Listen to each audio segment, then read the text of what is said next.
¿Cómo están mis hermanos? Saludándolos nuevamente desde aquí de Hagamos la Palabra de Dios. Hoy quiero compartirles algo que el Señor me ha puesto. Y es sobre pasajes de la Palabra de Dios y donde creo que vamos a poder analizar o evaluar si es del Señor lo que está sucediendo en El Salvador. Y dice que aproximadamente un siglo antes emigraron dos familias hacia El Salvador, una de Belén de Judea, Palestina, y otra de Jerusalén, en Israel. Dice que las dos familias salieron huyendo por las constantes guerras que se sucedían ahí. De Belén de Judea salió la familia Catán, ciudad donde nació Jesús, y la familia Bukele salió de la ciudad de Jerusalén.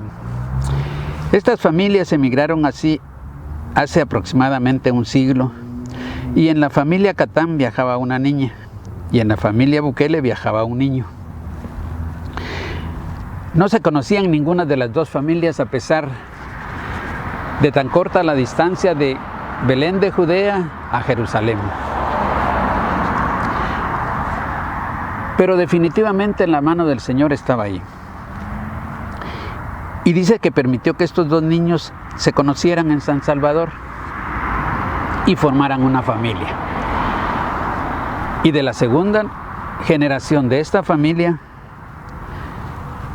nació el que actualmente es presidente de El Salvador, el presidente Nayib Bukele. Y que dicen que el nombre de Nayib fue puesto en honor a su abuelo. Y el significado de este nombre es Dios está aquí. Cuando este niño iba a nacer, dice que la madre tuvo un accidente en su casa. Y estando tirada en el suelo sin poderse mover, desangrándose, entró un hombre desconocido y le dijo que iba a ayudarla. Y dice que le dijo: no te preocupes, todo está bien. Tu hijo será una bendición en este mundo. Descansa y no temas. Y la llevó al hospital y estuvo con ella durante todo el tiempo que esperaban que llegara el esposo. Cuando llegó el esposo y preguntó por cómo estaba su señora, le dijeron que estaba bien y que no estaba sola, sino que estaba con un familiar. El esposo le entró duda y dijo que qué familiar. Y le dijeron que no sabía, solo se había identificado como familiar. Y que ahí estaba con ella. Cuando entró, no había ninguno con su esposa. Pero dice que había entrado un hombre. Todos lo vieron entrar, dice, pero nadie lo vio salir. Pero este hombre le dio la profecía de su hijo, que iba a ser una bendición en este mundo. Ahora, si nos ponemos a pensar,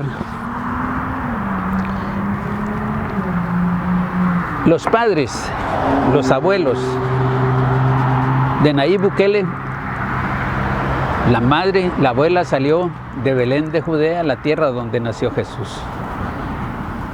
Y el padre de Jerusalén, de donde se llevaron cautivos a los jóvenes a Babilonia porque el rey había dicho que se los llevara. Y vamos a leer lo que el rey encontró en estos jóvenes. Dice que cuando Babilonia sitió Jerusalén, pidió el rey que trajesen muchachos de los hijos de Israel, del linaje real de los príncipes. Muchachos en quienes no hubiese tacha alguna, de buen parecer, enseñados en toda sabiduría, sabios en ciencia y de buen entendimiento e idóneos para estar en el palacio del rey. El rey pidió que le llevaran jóvenes ejemplares para que pudieran estar en el palacio de él, desempeñando alguna función. Entre los que tomaron cautivos estaban Daniel, Ananías, Misael y Azarías. A estos 4 muchachos Dios les dio conocimiento e inteligencia en todas las letras y ciencias. Y dice que cuando el rey habló con ellos, y en todo asunto de sabiduría e inteligencia, que el rey les consultó, los halló 10 veces mejores que todos los magos y astrólogos que habían en su reino.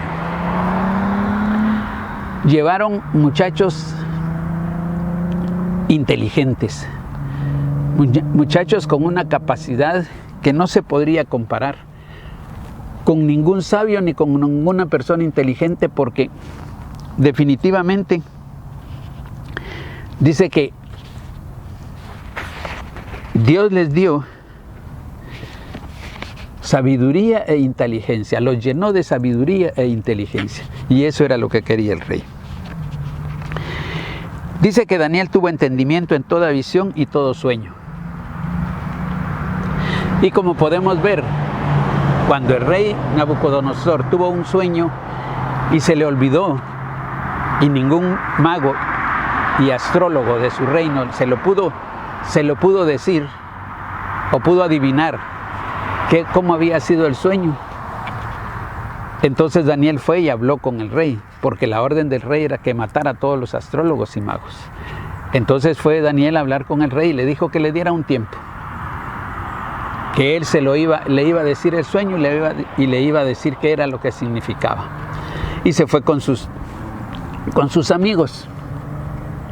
Y me imagino que fue y se pusieron a orar para que el Señor le mostrara el sueño. Y dice que el Señor le mostró el sueño una noche y le fue a decir al rey lo que significaba.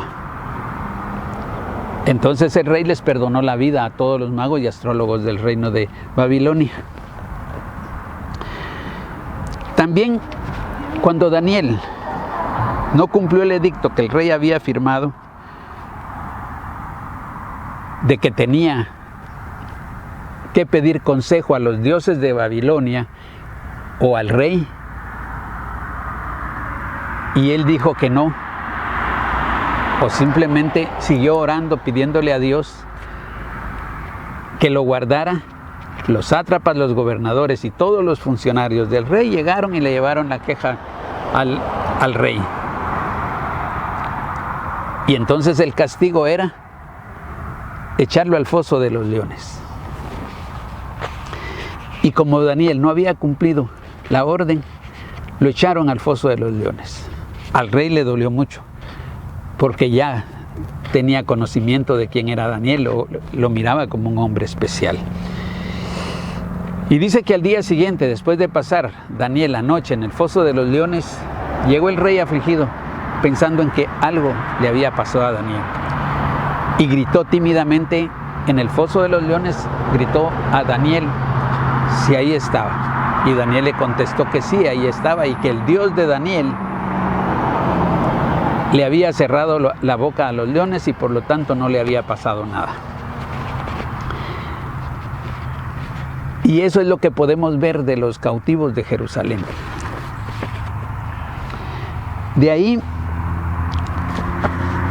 Ananías, los compañeros de Daniel, los amigos de Daniel, los cautivos, Ananías, Misael y Azarías, fueron los que le dieron la orden de que tenía que adorar la estatua que el rey había mandado a construir, que la tenían que adorar, porque ese era un Dios que el rey había creado. Y entonces ellos se opusieron a adorar la estatua que el rey Nabucodonosor mandó a construir, y por no cumplir la orden del rey, los echaron al horno de fuego. Estos 3 muchachos cautivos le dijeron al rey que el Dios a quien ellos servían puede levantarnos del horno de fuego y de tu mano nos librará, le dijeron al rey Nabucodonosor.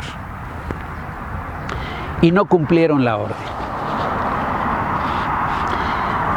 Entonces, la orden del rey fue que le subieran 7 veces más la temperatura al horno y que los echaran al horno. Y la sorpresa del rey fue que cuando los echaron, amarrados con todas sus ropas, dice que se miraban a 4 hombres danzando adentro del horno de fuego, y fue gran sorpresa para el rey. Y lo sacaron sin ningún problema, lo sacaron sanos.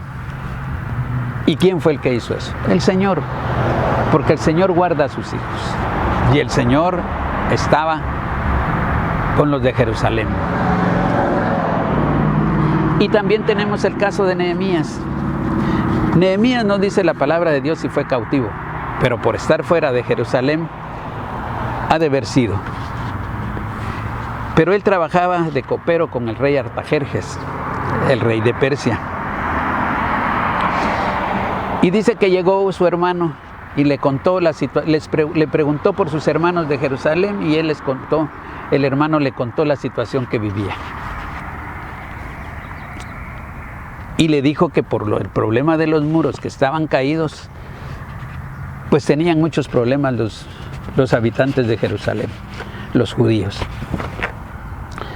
Entonces se volvió carga para Nehemías y oró y le pidió al Señor que le mostrara qué hacer. Y el Señor le dio la visión de que construyera los muros. Y entonces, orando Nehemías, un día le sirvió la copa al rey y le preguntó al rey que qué tenía, por qué estaba triste. Que nadie podía estar triste ante el rey, porque parece que era pena de muerte para el que estuviera triste ante el rey. Pero el rey le preguntó que qué tenía. Y entonces Nehemías le contó lo que estaba sucediendo. Y aprovechando toda la relación que el Señor permitió entre el rey Artajerjes y Nehemías, le pidió que le ayudara o que le diera los materiales para reconstruir los muros. Y el Señor, por medio del rey Artajerjes, le proveyó todo lo necesario, hasta seguridad, para reconstruir los muros de Jerusalén. Y algo inexplicable. En 52 días reconstruyó los muros Nehemías, que habían estado tirados por siglo, habían estado quemadas las puertas y los muros tirados. Ahora, Nehemías sufrió mucho ataque. Mucho ataque por los que se encargaban de robarle al pueblo, de los corruptos se puede decir. Y los empresarios de Jerusalén se aprovechaban del pueblo porque había crisis económica. Entonces ellos, si querían, los habitantes de Jerusalén necesitaban dinero, los poderosos actuaban como usureros y entonces le prestaban dinero sobre los hijos, sobre los familiares, para que se fueran a trabajar con ellos. Y si les daban dinero, también les pedían sus tierras. Entonces, en lugar de estar ayudando a los que estaban trabajando para levantar los muros, que también ellos iban a ser beneficiados, se estaban aprovechando de los que trabajaban para ellos. Y yo pienso que esa es una cosa muy natural que sucede actualmente. Y yo pienso que puede estar sucediendo en El Salvador lo mismo. Pero Nehemías, un hombre que el Señor estaba con él, les llamó la atención, los hizo que se preocuparan por el pueblo que les estaba construyendo, y a los que se oponían y a los que le querían entorpecer el trabajo de la reconstrucción de los muros, también les ganó la batalla. ¿Por qué? Porque el Señor estaba con él. ¿Y porque eran de Jerusalén? Pues yo creo que sí. Porque eran israelitas. Y eso es lo que podemos ver en el presidente Bukele. Él viene de unos abuelos, donde la abuela salió de la ciudad de Belén de Judea, donde nació Jesús. Y el abuelo viene de Jerusalén, de Israel. Pongámonos a pensar, ¿tendrá algo que ver actualmente el presidente Bukele con los cautivos, con la tierra de Jerusalén? Pensémoslo. Oremos, pidámosle al Señor que nos lo muestre. Yo se los comparto porque es lo que he sentido. Ahora, si esto es así, pensemos que el Señor está con el presidente Bukele. Y como todos estos cautivos que logró realizar la obra que el Señor les había mandado y el Señor los estuvo cubriendo en todas las situaciones que ellos vivieron, creo que también lo va a hacer con el presidente Bukele. Ahora, podríamos decir que los otros eran cautivos, los agarraron de Jerusalén y los llevaron a Babilonia. Pero con el presidente Bukele no podría el Señor haber hecho lo mismo. Porque no podía haber agarrado a un cautivo de Jerusalén y llevarlo a El Salvador. Porque para que alguien sea presidente de un país tiene que haber nacido ahí. Ahora, ¿será que el Señor sabía eso? Pues definitivamente lo sabía, porque en la forma en que el Señor ha llevado al presidente Bukele a El Salvador es porque el Señor ya conocía lo que iba a suceder en El Salvador. Y les estoy hablando de 90 años atrás, de 100 años atrás, de un siglo. Y aparte de eso, la profecía que el hombre que llegó a ayudar a la madre cuando tuvo el accidente en su casa se está cumpliendo. Porque le dijo este hombre, no pensemos el nombre que tenía este hombre, pero hay algo ahí sobrenatural. Llegó un hombre, nadie lo vio, nadie supo quién era. Entró al hospital y no lo vieron salir.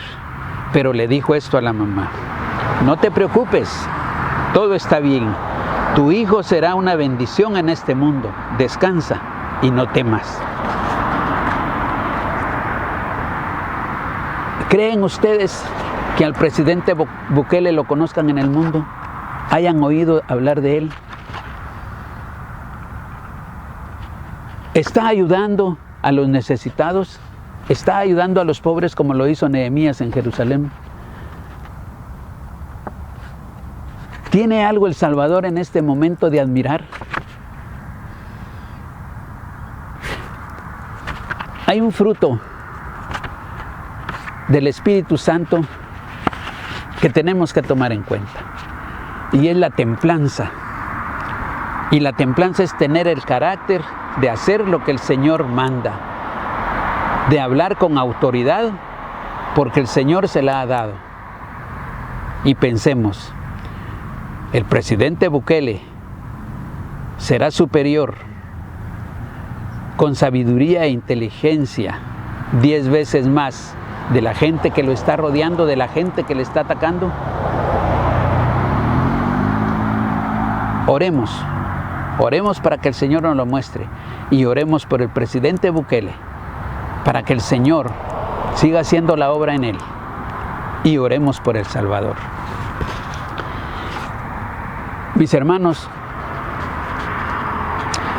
como hombres que conocemos al Señor y mujeres que conocemos al Señor, yo creo que cuando vemos que hay algo que está sucediendo en estos tiempos y que la palabra de Dios nos lo ha narrado en pasajes anteriores, yo creo que tenemos que estar de rodillas y clamarle al Señor y no descuidar a quien está haciendo la obra, porque nosotros le estamos pidiendo al Señor que lo proteja. Mis hermanos, oremos, pidámosle al Señor que nos lo muestre, y recordémonos que nuestra relación con el Señor es personal y que todo lo que hay en nuestro corazón el Señor lo conoce. Hagámoslo, leamos la palabra de Dios, vivamos la palabra de Dios, hagamos la palabra de Dios y enseñemos la palabra de Dios. Mis hermanos, que Dios me los bendiga.